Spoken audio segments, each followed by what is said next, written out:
తక్కువ నీటితో తక్కువ పెట్టుబడితో తక్కువ సమయంలో ఎక్కువ లాభాలను పొందే పంట తాయి జామ. ఇటీవల కాలంలో ఈ రకం జామను సాగు చేస్తూ రైతులు లాభాలను అందిపుచ్చుకుంటున్నారు. అనేక రకాల ఆరోగ్య అంశాలు కలిగి ఉన్న పండు కావటంతో ఈ రకం జామకు మార్కెట్లోనూ మంచి గిరాకీ ఉంటుంది. గత 5-6 ఏళ్లుగా తాయి పండ్ల తోటల సాగు తెలుగు రాష్ట్రాల్లో విస్తరిస్తోంది.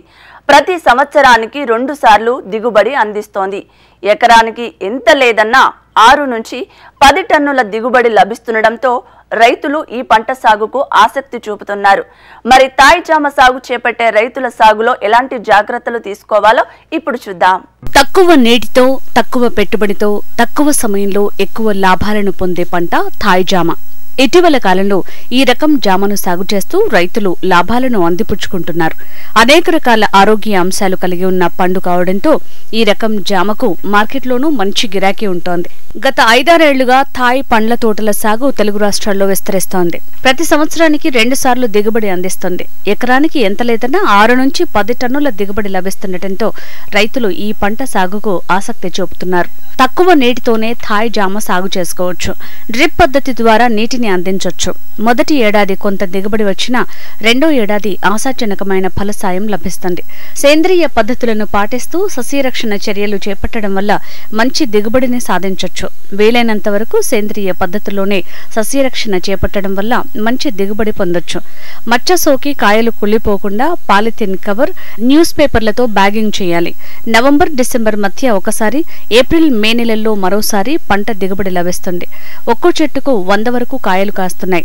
ఒక్కో సీజన్లో ఎకరాకు కనిష్టంగా 6 టన్నుల నుంచి గరిష్టంగా 10 టన్నుల వరకు దిగుబడి లభిస్తుండగా మార్కెట్లో కేజీ ధర 50 నుంచి 80 రూపాయల వరకు పలికి రైతుకు గిట్టుబాటు అవుతోంది.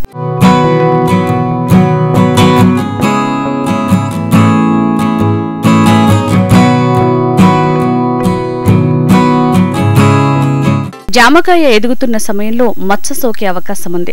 అది క్రమంగా పెద్దదై కాయను మొత్తం తొలిచే ప్రమాదం ఉంది. కొంత ఖర్చుతో, శ్రమతో కూడుకున్నదే అయినా ప్రతి కాయకు బ్యాగింగ్ చేయటం తప్పనిసరి. ఇలా చేయటం వల్ల ప్రమాదాల్ని నిలువరించొచ్చు. 150 నుంచి 200 గ్రాములు ఉన్న కాయల్ని ఎంపిక చేసి వాటిని పాలిథిన్ కవర్తో చుట్టి సూర్యరశ్మి సోకకుండా పాలిథిన్ కవర్ పైన న్యూస్ పేపర్ ఉంచి పిన్ చేయాలి. ఈ విధంగా చేయటం వల్ల బరువు పెరిగే కాయకు మచ్చతో పాటు ఇతర తెగుళ్లను సైతం నివారించడం సాధ్యమవుతుంది. ఒక్కో కాయ బరువు 500 గ్రాముల నుంచి గరిష్టంగా 750 గ్రాముల వరకు ఉంటుంది. కాయలను సంరక్షించడానికి బ్యాగింగ్ చేసుకోవడంతో పాటు పండు ఈగ, మచ్చ తెగులు సోకకుండా జాగ్రత్త పడాలి. కొత్తగా సాగు చేయాలనుకునేవారు ముందుగా సాగు చేసే తోట అనుకూలమైందా కాదా అన్నది గుర్తించాలి. మొక్కల ఎంపికలోనూ జాగ్రత్తలు తీసుకోవాలి. నెమటోడ్ సోకని మొక్కలను ఎంపిక చేసుకోవటం తప్పనిసరి.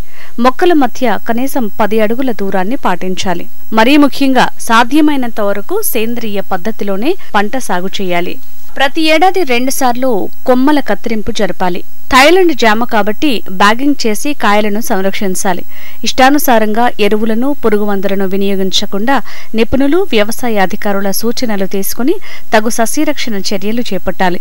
డిమాండ్ ఉన్న చోటే మార్కెట్ చేసి లాభాలను పొందాలి. ఈ విషయాలను తూచా తప్పకుండా పాటిస్తే సేద్యంలో సిరుల పంటను పండించవచ్చు.